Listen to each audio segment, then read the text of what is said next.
Do you believe in love at first sight? Or would you think anyone who decided whom to marry based on love at first sight to be a fool? A fool like me, because no one was ever so helplessly, haplessly, happily smitten by love at first sight than was I from the first moment I saw Christine.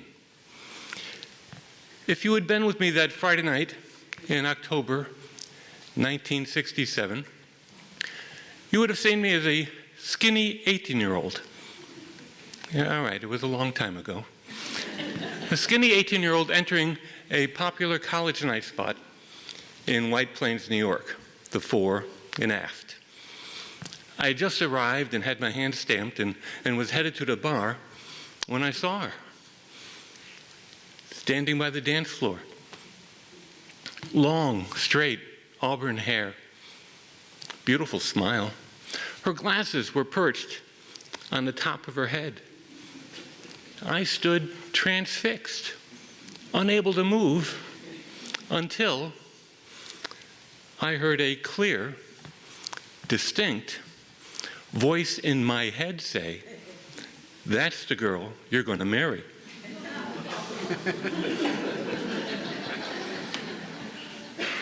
Okay. Now, I don't usually listen to the voices in my head. I think that's good advice for us all. But that night I thought, if I'm going to marry her, I guess I should ask her to dance. And I began to work my way through the crowd. Now, the fore and aft was your typical college night spot. You ever been to a college night spot that was too crowded, too noisy, too smoky? Yeah, that was the fore and aft. And I'm working my way through the crowd thinking this is madness. Not because I was hearing voices in my head, mind you, but because I was going to ask this beautiful woman to dance with me, and based on a long, sad personal history, I fully expected to be shot down again. "Hi, my name is Tony. Would you like to dance?" "Hi, Tony, I'm Chris. I'd love to dance." A miracle. She said yes. I took her hand for the first time, and we made our way to the dance floor, where we had to squeeze in to the dance floor. It was that crowded. And we'd only been on the dance floor for a few seconds when somebody bumped into Chris. Her glasses fell off her head, went to the floor. I looked down. I couldn't see the floor. There were more feet than there were people on that dance floor. I saw something shiny. I swooped down, grabbed the glasses, came back up, handed them to Chris. Another miracle. The glasses were unscathed. Boy.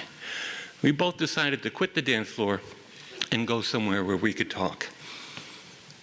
And boy, could we talk. We talked, it seemed like for hours. We could talk about anything. We talked about school, about novels, about films, about families, about our hopes and dreams. She made me feel like I was important. And I loved the way that felt. And everything was going great. I mean, it really was going great. And Chris was telling me about her summer job at a nursing home and her father, who was a doctor. And she said, casually, offhandedly, that she could see herself marrying a doctor someday.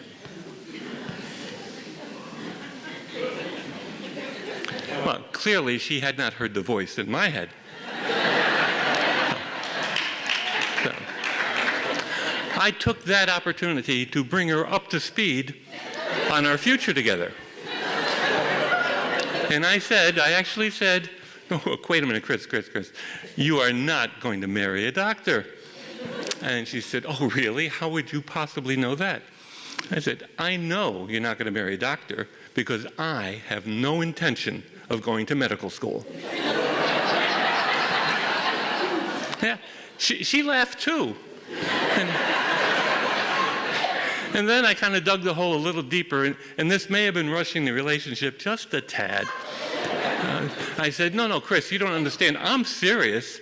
I love you, and I'm going to marry you someday. And she said, "Oh, how can you possibly say that? We've only just met." And I said, "Don't you believe in love at first sight?" And she said, "Well, this has been fun, but you seem like a nice guy," the death knell. "You seem like a nice guy, but I've really got to get back to my friends right now." And I said, "Chris, but..." Oh, okay, you can't really blame her. It was sort of an odd situation, and I was kind of being immature in my approach, not terribly sophisticated. But in my defense, immaturity and lack of sophistication are two of my qualities. So much for love at first sight. A couple months later, I'm at Fort Polk, Louisiana, advanced infantry training, preparing to go to Vietnam, and I decided I wanted to reconnect with Chris.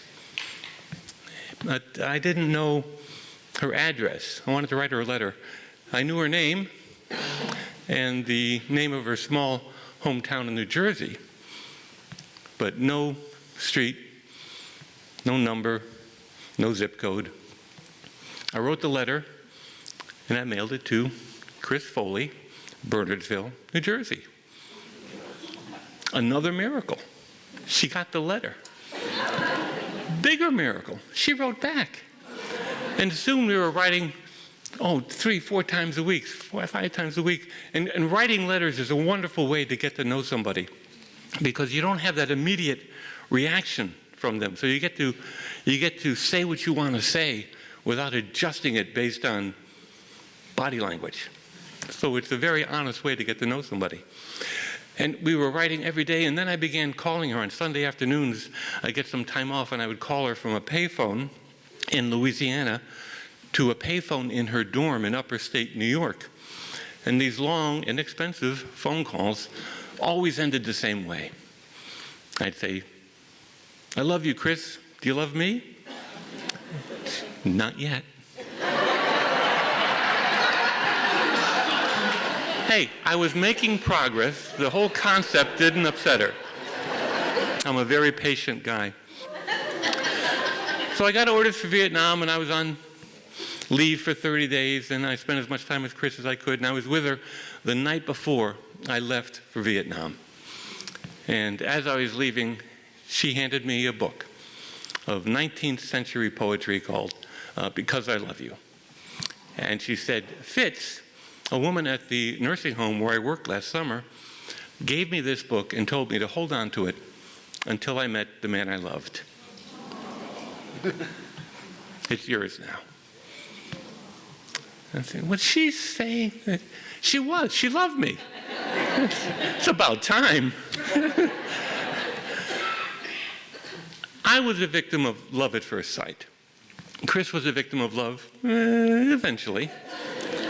But both are genuine, both are real, but being in love, falling in love, is just a start.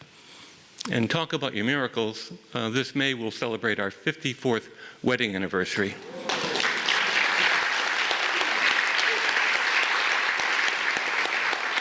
And I still haven't been to medical school.